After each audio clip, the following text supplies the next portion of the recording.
Water signs, Cancer, Scorpio, Pisces. Tingnan natin anong meron itong next 7 days na paparating sa inyo.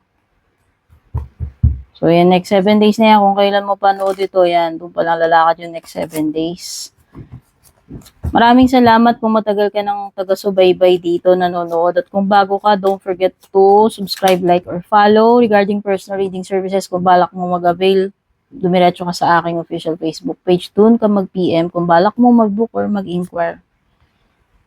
At kung magugustuhan nyo naman itong reading na to, pwede po kayo mag-leave ng comment, pwede nyo ring i-like, pwede nyo ring i-share itong ating reading. Malaking tulong po yan sa ating page or channel.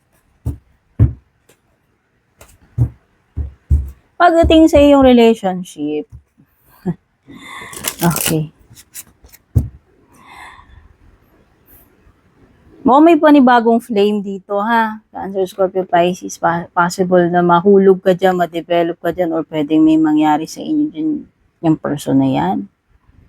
At, ewan ko, siguro pwedeng nafe-feel mo there is potential dito sa iyong, sa person na ito, kaya mahuhook ka dito, pwede kang mahulog, pwede may mangyari sa inyo, pwedeng mauwi sa intimacy, or kung ano man, alam nyo na yon.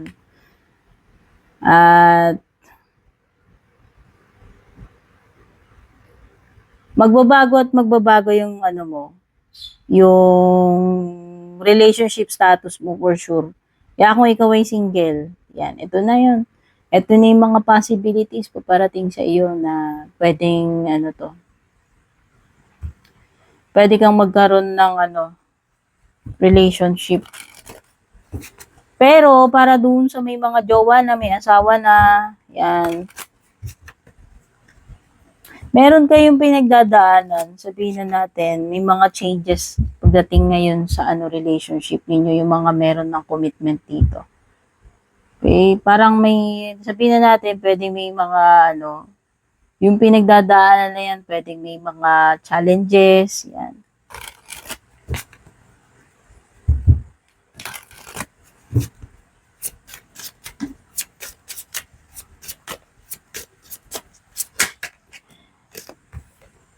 Pero kasi itong change na to, parang feel ko hindi lang naman yan pagsubok eh. So, pwedeng iba nagle-level up. Sabihin na natin, pwedeng iba baka nagle-level up yung relationship ninyo. Okay?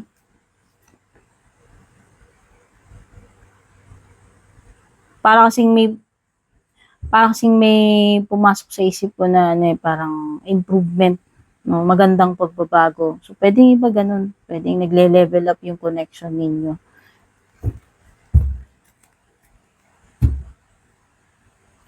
Star power, yan. Pagdating sa financial mo, business, career, meron kang star power, monetary limitations. Ang ganda naman, daming dato. Ayan, daming points.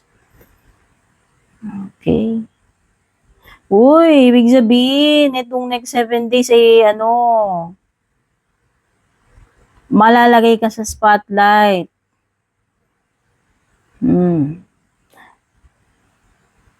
You will earn fame, popularity. Kaya baka iba sa inyo sa social media kayo, kung ano man ito. Basta magiging famous ka dyan. Hindi ko alam kung mabibigyan ka ba ng award, nadami yung contacts mo, mare-recognize nila yung yung achievements mo, yung galing mo, or tawag dito, magsha-shine ka lang, nag-glow up ka pagdating sa iyong career. Pwedeng ganun eh. Kumbaga, ito yung magandang moment para sa iyo, na nasa spotlight ka, nag-glow up ka dito sa iyong ginagawa, itong pinagkakaabala mo, career mo man yan, negosyo. Ayan may matutupad para sa iyo dito sa money tree. Dreams come true. You will get what you have long desired. Take note, water signs. Yung matagal mo na daw na dinidesire na yan, kung ano man yan, matutupad yan. No? Sana itong next 7 days na yan, ma-enjoy mo na eventually. Kasi makaka-weigh mo na yan maka-achieve mo na yan, kung ano man yung matagal mo na yung goal o gustong, yung inaasam-asam mo na gusto mong makuha. Material man yan, hindi ha. Pero dahil nandito tayo sa ano, bakit career, pwede kasing pera, pwedeng sa ano mo yan, sa business, sa career mo. Pero ang importante dyan, may matutupad, meron ka ng, kumbaga, makukuha at makukuha mo na yan. Let go of your worries daw. Huwag ka na masyadong mag-alala kasi nga ma-achieve mo na to eh. Okay? Kasi yung iba sa inyo pwedeng ano, may mga blockages pagdating sa pera. Yung iba ha, kunin nyo lang yung tumutugma sa inyo kasi ano lang naman ito. Collective reading lang. Pwedeng iba kayo yung merong mga self-limiting beliefs kaya kayo nagkakaroon ng blockages, water signs. So, tanggalin nyo yun. Tanggalin ninyo yung mga ano, yung mga inaga na iniisip nyo sa sarili ninyo na ano, hanggang dito ka lang, hindi mo kayang gawin to. So, dapat laging positive. Kasi what you think you attract.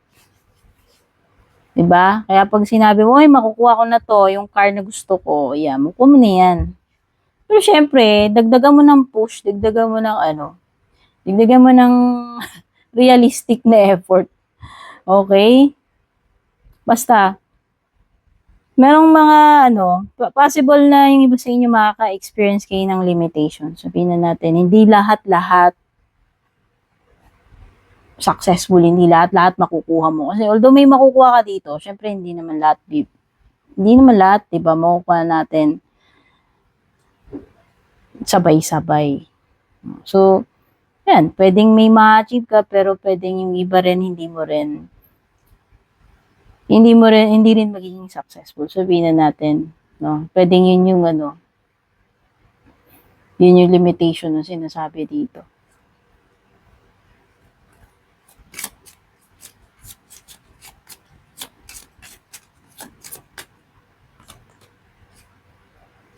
Dog, lumabas na naman yun, no? Loyalty, friendship, trustworthy, support, obedience. Ay, meron kang challenging card dito with conflict, debate, hard work, abuse.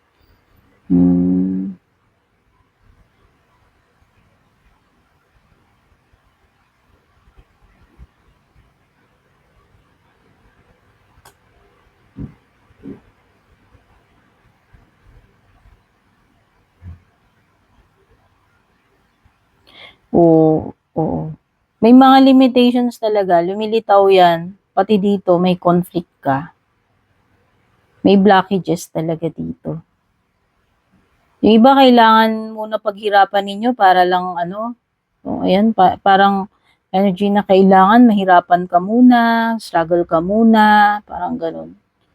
Yung energy na parang pinaparusahan ka or pinahihirapan ka, parang ganun. Pwedeng iba may ma-experience kayong ganun ha. Yan. Okay, meron ding pain dito and abuse. So, pwede kayo maka-encounter ng sitwasyon na bukod sa nahihirapan kayo, nasasaktan at the same time. No? Yung iba pwede kayong maka-experience din ng abuse. Abuse, sabihin na natin, yung mga taong lumalagpas sa limitations nila, yan, pwede naman ganun. Hindi man literal na lalatiguin ka dito. Water signs. Sabihin na natin, pwedeng may makakadil ka na ano, na sinasamantaling kabaitan mo, yan, yung ganyan. Example lang yun. Okay? Oo. Parang, merong person dito yung na-abuse niya yung kanyang ano, power, authority, porque siya ay above you, mas mataas position niya, or kung ano man meron siyang kapangyarihan na ina-abuse niya. Yan.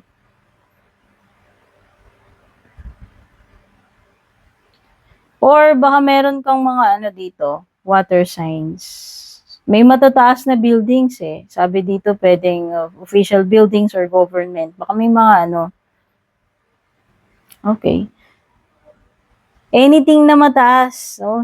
So nabanggit ko na yung person kanina na abusive. Person of authority ito. Ayan, pwedeng mataas position niya eh. Na siya yung parang ginagamit niya yon para i-abuse ka niya or pahirapan ka niya, hindi ko alam. Meron ding parang dito na di-discriminate or ina-isolate. So, pwedeng pinag-iinitan ka, no? Pwedeng ganun. Pwedeng ganun yung napipick up ko na energy. Meron something mataas, no? Like pride, ego, yan. Sa pa yan. Mataas yung basta mataas yung pride, mataas yung ego, mataas yung tingin niya sa sarili niya or mataas yung expectations niya sa'yo. Basta yung mga ganun. Tapos mga matataas na buildings, pwedeng condo, or sabi nga dyan, official buildings or government, baka may mga asikasuhin ka na sa mga government offices, hindi ko alam. Or baka may mga pupuntahan ka na ganyan.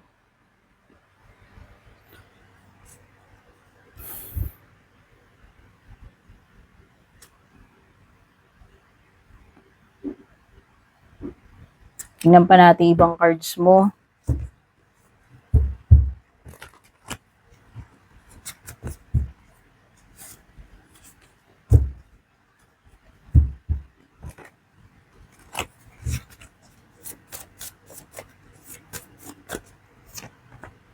Hermit. O, isolation nga. Ano ba yan?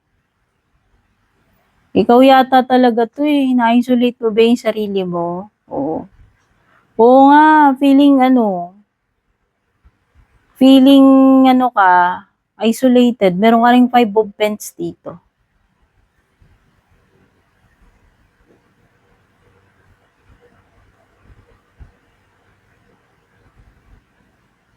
Okay, pwedeng iba sa inyo single, pwedeng iba, may kadil kayo na Virgo.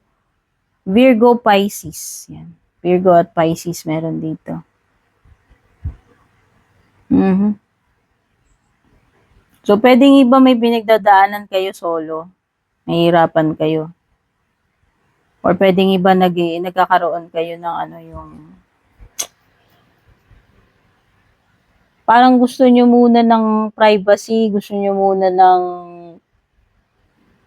wala munang magulo, gusto nyo muna solo muna kayo, nilalayo nyo muna, detach nyo muna yung sarili ninyo, ayan. Pwedeng iba, nagtitake kayo ng, ina-isolate nyo yung sarili nyo kasi gusto ninyo mabigyan ng time na makapagmuni-muni. No? Ayan. Nagre-reflect kasi ito si Hermit eh. Pero, dahil meron ka nitong moon, so nakikita ko dito, mahanap mo na yung ma-enlighten ka about something or ma-enlighten mo sila. Kasi parang kung ikaw tong si Hermit dito na may hawak ng lantern, ibig sabihin, ikaw yung magbibigay ng kaliwanagan dito sa situation na to. Okay? Basta, meron ditong something na mabibigyan ng kaliwanagan. Kasi the moon and Hermit, lilitaw at lilitaw yung kung ano yung nakatago doon underwater sa moon card, ano yung nandito sa darkness, yun yung mabibigyan ng kasagutan, kaliwanagan dito. So, kung naghahanap ka ng answers, clarity, ito na yun. Itong dalawang cards na to. So, itong next 7 days, possible na, masagot na yung katanungan sa isip mo. No? Kung naghahanap ka ng closure, ng kaliwanagan, ito na yun, ang sagot. O confirmation, ito na yun.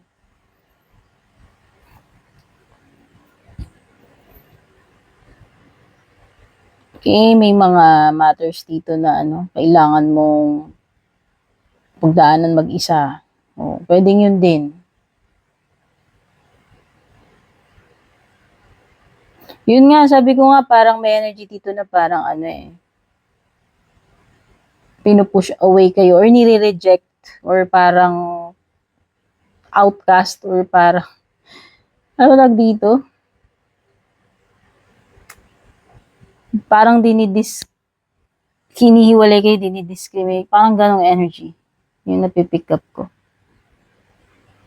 Ayun, feeling ninyo parang hindi kayo welcome. Feeling ninyo parang walang may gustong